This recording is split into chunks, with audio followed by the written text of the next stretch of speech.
सगळ्यांना माझ्याकडून दिवाळीच्या खूप खूप शुभेच्छा. आज आपण दिवाळी स्पेशल शंकरपाळी बनवत आहोत. 1 वाटी दूध, त्यात आपण 1 वाटी त्याच प्रमाणानुसार साखर टाकूया. गरम आचेवर हलवून तो मिक्स करून साखर मेल्ट होण्यापर्यंत आपण हलवूया. त्याने काय होतं माहिती आहे का? आपले शंकरपाळे ना खूप खुसखुशीत होतात, खूप क्रिस्पी होतात. त्याकरता साखर मेल्ट होणं खूप गरजेचं आहे.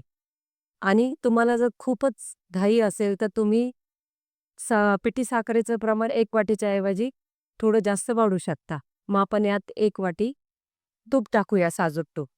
हे मिक्स करून गॅस आपण बंद करूया.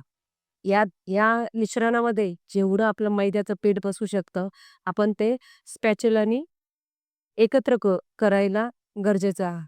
पण व्यवस्थित आहे ना, पॅच्युलाने जेवढं मिक्स कराल तेवढं होईल आणि नंतर मग हाताने एकजीव करून घ्यायचं. खूप जास्त मसळत बसायचं. आपल्याला जर यात लहर हवी असेल ना शंकरपाळ्यात, तर पिठाला जास्त मसळायचं नाही. आहे ते गरम याच्यावर पिठाला थंड न होऊन देता त्याचे 4 भाग करायचे पिठाचे आणि एक गोळा घेऊन आहे अशाच आकारात त्याला लाटायचा.